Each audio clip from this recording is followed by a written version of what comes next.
जय जय रामकृष्ण हरी. श्री सद्गुरू महाराजांची अशीच प्रवचने श्रवण करण्यासाठी कीर्तन प्रवचनमाला या यूट्यूब चॅनलला लाईक, शेअर आणि सबस्क्राईब करा. जय श्रीराम. श्रीराम जय राम, जय जय राम. श्रीराम जय राम, जय जय राम. श्रीराम जय राम, जय जय राम. श्रीराम जय राम, जय जय राम. बोलो हनुमान जी महाराज की जय. आज का विषय हमारा धर्म और अध्यात्म. धर्म का पालन करने वाला व्यक्ति कभी असंतुष्ट नहीं होता. क्यों? क्योंकि उसे मालूम है कि जितनी उसकी क्षमता है उतना प्राप्त हो गया है. आज धर्म तथा राष्ट्र की हानि हो रही है.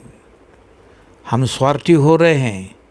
हमें इस बात की चिंता है कि मेरा घर, मेरे बच्चे, मेरा परिवार अच्छा रहे.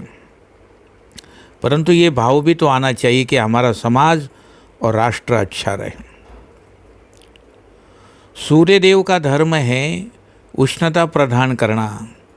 उन्होंने ये कभी नहीं सोचा, सूर्य देव ने, कि आज के व्यक्ति धर्म का पालन नहीं करते. वो सबको प्रकाश देते सूर्य.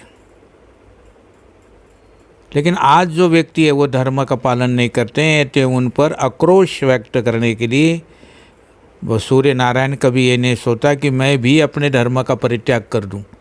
लोगों को देख के अगर सूर्य नारायण ऐसे करने लगा तो इसी प्रकार चंद्रमा अपनी शीतलता का धर्म, जल तरलता का धर्म, पृथ्वी गंध का धर्म तथा पवन स्पर्श का धर्म परित्याग नहीं करते, जिनसे हमें जीवन मिलता है.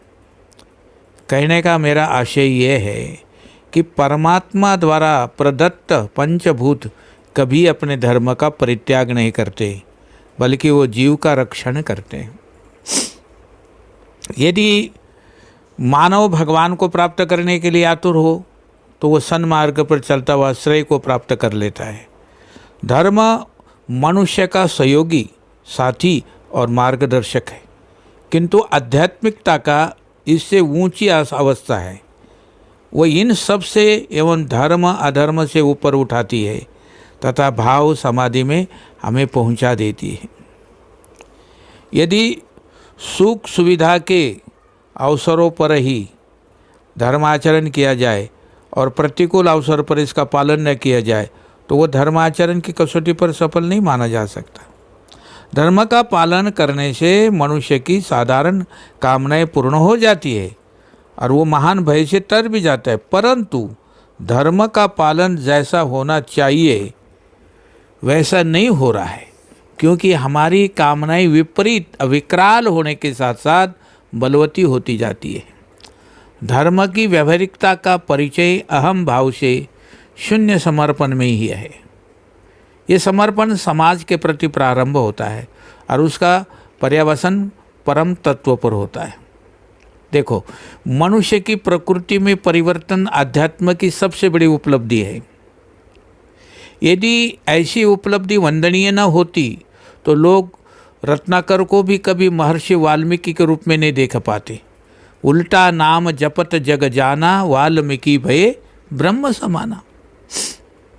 तो मिथ्यावाद का आश्रय लेने वाला व्यक्ति कभी सुख का अनुभव नहीं कर सकता. वो अपने गंतव्य को भी नहीं प्राप्त कर सकता. यहाँ तो जन्म से ही माता की घुट्टी में धर्म पिलाया जाता है. यदि किसी बालक की जिह्वा पर ईश्वर का नाम लिख दिया जाए तो वो धर्म को कैसे भूल सकता है. धर्म की जड़ें बहुत गहरी है, उन्हें कोई नहीं हिला सकता. धर्म का मालिक कोई व्यक्ति नहीं, स्वयं परमात्मा है. जो जिसका मालिक होता है उसे उस वस्तु की चिंता अवश्य रहती है. अध्यात्मवादी जो कुछ प्राप्त करेगा उस समाज में वितरित कर देगा. जो ताप से तप्त हो वही छाया का महत्व समझ सकता. तरु छाया सुख जानई सोई। जो अति आतप व्याकुल होई, तरु छाया सुख जानई सोई। रामायण में उत्तराखंड में बोला है ये बात। जो आदमी धूप से ज़्यादा परेशान हुआ हो, उष्णता ज़्यादा लगी हो, वृक्ष की छाया का महत्व वही जान सकता है। यदि आज के भौतिकवाद और कंटक का किरण जीवन में शांति पानी हो, तो आध्यात्म के कल्प वृक्ष के नीचे आपको आना होगा। आध्यात्म में संवाद बहुत उपयोगी है। जहाँ संवाद होता है, वह तत्काल प्रश्नों के उत्तर मिलते चलते रहते हैं। संवाद पारिवारिक जीवन, राष्ट्रीय जीवन, सामाजिक जीवन में भी बहुत उपयोगी है। धर्म एक बंधन है। एक और हमारी संस्कृति ये कहती है कि बंधन से मुक्ति की ओर चलो, और दूसरी ओर आचार्य लोग कहते हैं कि धर्म का बंधन स्वीकार करो। अब धर्म का बंधन स्वीकार करने से मुक्ति का द्वार खुलता है, इसलिए वो बंधन भी प्रशंसनीय है। जिस बंधन से मनुष्य जीवन में उच्छृंखलता आती है, वो निश्चित ही रूप से उसे गर्त में गिराएगी। मात्र एक क्षण के इसके लिए मनुष्य को सत्संग चाहिए।